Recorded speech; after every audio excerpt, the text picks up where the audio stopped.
is Summer. If you are new here, welcome to my channel. If you are not new here, welcome back to my channel. I'm so glad you're here either way. Today we are doing episode 2 of the Evolution of Beauty. This is the 1930s. We will be coming with 1940s soon, so keep an eye out for that. Also, guys, I'm going to link my friends that I did this collab with in the description box down below, so make sure you go check them out. If you guys want to see how I got this 1930s inspired look, then just keep watching.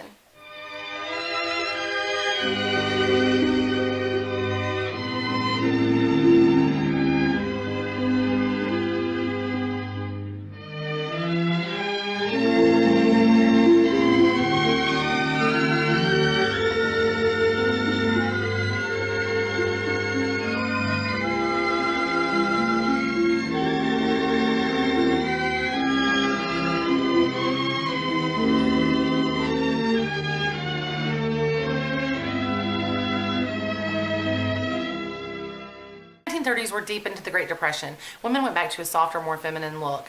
In addition to the fact that they were going for a softer, more feminine look, so they used less makeup, they also used the makeup more sparingly because makeup was a luxury item and it was expensive. As far as foundation goes, or complexion rather, they would use powder foundations in ivory shades, and they would pack that on quite heavily in order to make their skin look as pale and flawless as possible. For a blush, they would use either a cream or powder blush, and they would put that on rather sparingly as well because it was quite expensive. They would put it on in a V shape, and typically they used pale pinks or apricot types of shades. For eye makeup, during the day they would usually put some Vaseline on their lid just to give it a little bit of shine, but at night they would put shadows, usually sometimes with mica in it, but usually shimmery shadows. They would either use neutral colors or they would use pale pinks, blues, greens, and purple. They would put a darker shade in the crease just to give the eye some depth and contour the eye a little bit. And then as far as liner, they switched from the kohl liner of the 20s to an eyeliner pencil, usually in brown or black. They would trace from their tear duct all the way to the outer corner of the eye and beyond, and they would do that in a V shape. For mascara, they still love to have those thick, dark lashes, so they would coat that mascara on, but they did try to keep the lashes thin and separated out and not clumpy. But if they were lucky enough, they would get false eyelashes. But to get false eyelashes back then, you'd be in a salon for a couple of hours. The Cupid's bow lip was replaced by the rosebud lip, which was a lot poutier and fuller lip. Usually the shades that they used for lipstick were deep reds, maroons, and later in the 30s we got into some pinker toned shades such as raspberry. The eyebrows, again, remained pencil thin, pretty much plucked out and penciled back on, and yeah, their eyebrows were literally pencil thin. And they were very long as well, but they did have more of an arch to them than they did in the 20s. The reason that they liked their eyebrows to be so thin and pencil on was because they felt like it portrayed emotion better on the screen. And beauty was very heavily influenced by Hollywood in the 1930s. Fashion as well. Fashion-wise, there were a lot of changes throughout the 30s for fashion, so I'm obviously not going to cover all of them. We'd be here all day. But one thing that was very popular is fur. I totally don't like fur. I'm completely against fur. This is obviously faux fur. I would never, ever wear real fur. And if I had lived in the 30s, I wouldn't have worn real fur then either. They also liked dresses a lot, and they liked floral patterns, but there were some years where they went more into suit type outfits that looked a little bit more on the masculine side again, so they did a lot of switching back and forth. They also did like thick clingy fabrics, and they liked shoulder pads a lot. They also started having matching gloves, bags, and shoes with their outfits, so you had a lot more accessorizing going on. And then later in the 30s, the corset became very, very popular. These are just a few of the things that I read about the 30s. Honestly, there's a lot of information out there, and some of it is a little confusing because things did go back and forth a lot. So, but those are the things that I found consistently throughout multiple sites when I was researching this. I'm going to go in first with the palest foundation that I have, guys. It's the Too Faced Born This Way in the shade Pearl, and that is the lightest color foundation that I have.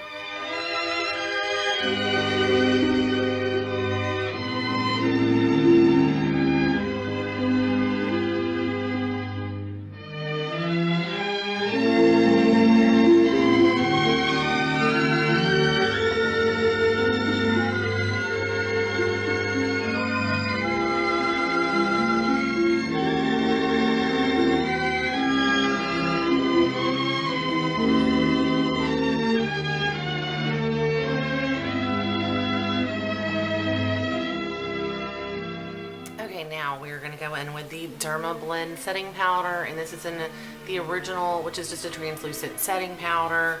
I did not want to use anything with color because I do want to keep my face as pale as possible, because that was the desired look in the 30s.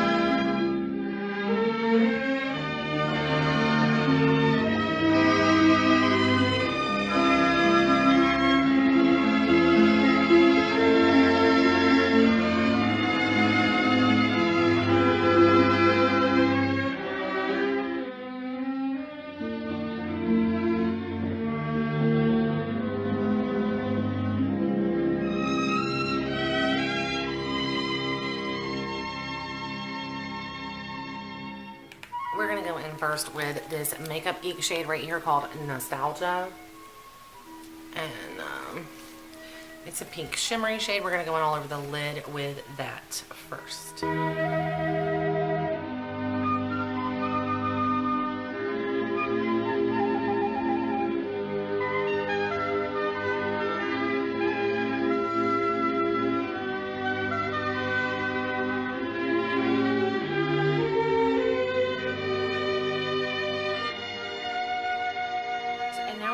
Take this darker purple shade right here, which is called Masquerade, and that's also a Makeup Geek shade.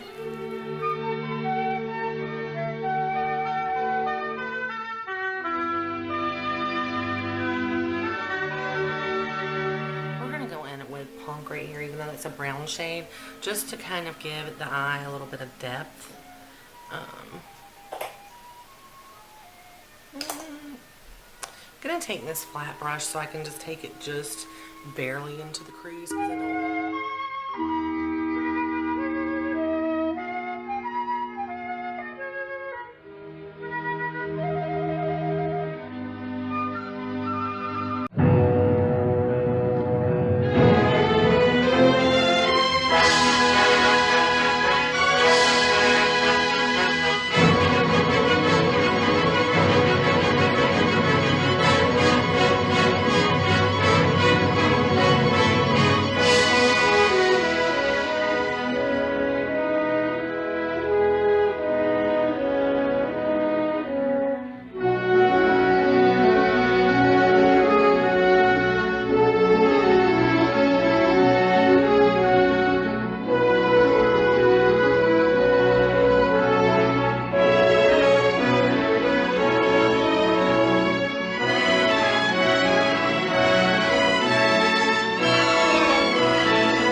Okay, so I don't know when that cut off, but you guys don't need to see me applying lashes anyway, because I don't know what the hell I'm doing.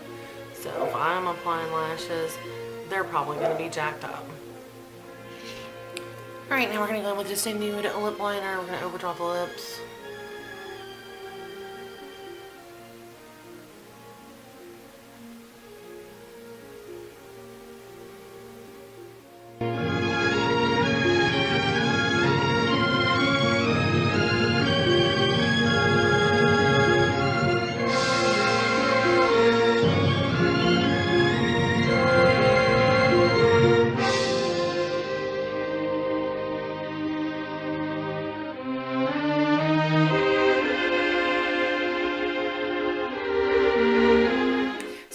enjoyed this little bit of information about the 1930s. I hope you enjoyed my 1930s inspired look.